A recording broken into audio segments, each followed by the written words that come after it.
जेव्हा भाजीला काही नसेल ना, तेव्हा आणि हेल्दी करायचं असेल, तर वडे हा बेस्ट ऑप्शन मला वाटतो. कारण फुल ऑफ प्रोटीन ही रेसिपी आहे. म्हणजे हा जो पदार्थ आहे, तो पूर्णपणे प्रोटीनचा आहे. यामध्ये वापरतो आपण मठाची डाळ. त्यानंतर 1 वाटी जर मठाची डाळ घेतलेली आहे, तर त्यामध्ये 1 वाटी घेतलेली आहे मूग आणि थोडेसे यामध्ये उडीद टाकलेले आहेत. उडीद टाकल्यामुळे जो वड्यांची टेक्स्चर असते, चव असते ती चांगली येते. आणि त्यानंतर हरभरा डाळ घ्यायची आहे. 1 ला थोडीशी कमी, म्हणजे पाऊण वाटी हरभरा डाळ घ्यायची आहे. पाऊण वाटीलाही कमी म्हणजे अर्ध्याला थोडंसं वर घ्यायची आहे. आणि जी मूग डाळ आहे ती जवळ-जवळ 1 कपच घ्यायची आहे. म्हणजे जेवढी मठाची डाळ घेतली तेवढीच मुगाची थोडीशी कमी घ्यायची 2 चमचे आणि 2 चमचे त्यामध्ये टाकायची आहे उडदाची डाळ. हे सर्व डाळी भिजत ठेवायच्या आहे आपल्याला 4 तास जरी भिजल्या तर 4 ते 5 तास तरी खूप आहे. त्यामुळे रात्रभर नाही भिजवायच्या.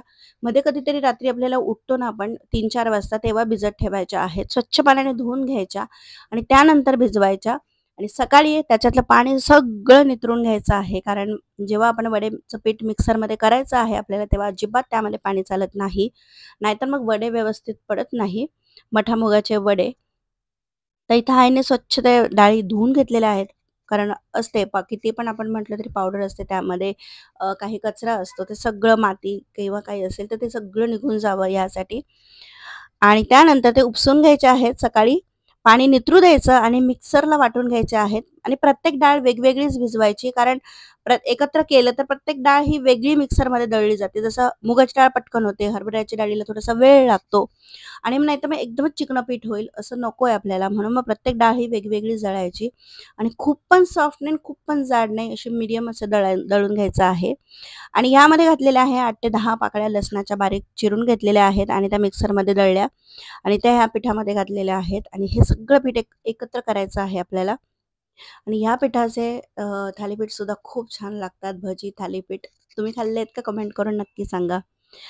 आणि आता काय करायचं आहे, हे पीठ असं फेटून घ्यायचं आहे. ह्यामुळे असं फेटल्यामुळे काय होईल, जे आपण वडे भाजीमध्ये शिजायला टाकतो ते पटकन शिजतील. म्हणजे हे वडे असे आहेत, की ते कुकरला नाही शिजवले, कढईत पण शिजवले तरी पटकन शिजतात. ह्यामध्ये घालायचे आहे चमचाभर धना पावडर, चमचाभर जिरं पावडर, बडीशोप, चवीनुसार लाल तिखट किती टाकायचे, अगदी थोडीशी हळद टाकायची, चव म्हणजे रंग चांगला येतो वड्यांना. हिंग घालायचं आहे आणि मीठ. हे सर्व टाकल्यावर आता पुन्हा एकदा एकजीव करून घ्यायचं आहे. कारण मसाले, मीठ आणि हे पीठ एकत्र सगळं व्हायला पाहिजे म्हणून. तर छान फेटून घ्यायचं आहे एकाच डिरेक्शनने. म्हणजे पीठ पण हलकं होतं आणि वडे छान पडतात. आणि हे वडे करायसाठी आम्ही वापरणार आहोत, जे आपल्या चाळण्या असतात, त्या घेणार आहोत. गहू चाळायची चाळणी असते ती वापरणार आहोत. लहानपणापासून आईचे हे पदार्थ करताना बघतो. आईला मध्ये-मध्ये मदत करतो आम्ही ही गोष्टी म्हणजे करायचो. त्यामुळे आता आता पण हे कामं करताना तेवढंच मस्त वाटतंय. कारण कितीही विकत मिळत असलं तरी सुद्धा घरचं ते घरचं असतं आणि घरी घरी जेव्हा आपण करतो आणि जेव्हा ते खातो, तेव्हा ते एक वेगळंच समाधान, एक आनंद असतो. अशा पद्धतीने आईने पीठ फेटून घेतलेलं आहे आणि हे पदार्थ आता जसे मला लक्षात आहे लहानपणापासून, तसे माझ्या मुलांना सुद्धा आता ते कळतील.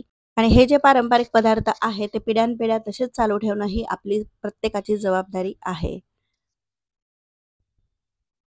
जेव्हा मुलं मागतात पिझ्झा दे, पास्ता दे, तेव्हा कुठेतरी त्यांना आपल्या पदार्थांची आठवण यायला पाहिजे.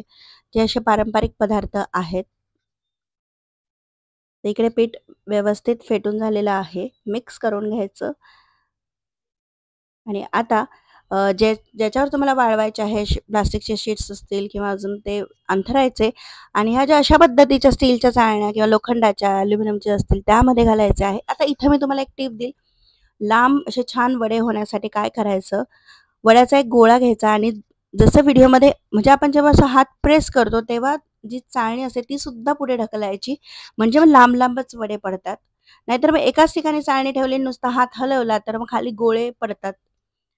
एकदम बारीक आणि मस्त वडे तयार होतात. नक्की करून बघा तुम्ही अशा पद्धतीने वडे. घरात सर्वांना आवडतीलच. खूप जाड पण नाही आणि खूप बारीक नाही असे छान वडे तयार होतात आणि लांब-लांब होतात. कारण ते वाळल्यावर श्रिंक होतात. म्हणून मग जेव्हा आपण ते झाडतो तेव्हाच व्यवस्थित लांब झाडायचे. तर आता आम्ही दोघींनी मिळून असे मस्तपैकी वडे तयार केलेले आहेत. दिवसभर छान वाळू द्यायचे, दुसऱ्या दिवशी सुद्धा उन्हात ठेवायचे आणि मग मस्तपैकी पॅक डब्यात ठेवून द्यायचे. तसे छान वडे बनवून तयार होतात. रंग बघा वड्यांचा किती मस्त आलेला आहे. तर तुम्ही पण असे वडे करून बघा आणि व्हिडिओ आवडल्यास व्हिडिओला लाईक, शेअर, कमेंट करा आणि चॅनलला सबस्क्राईब करा. पुन्हा भेटूयात नवीन एका व्हिडिओमध्ये.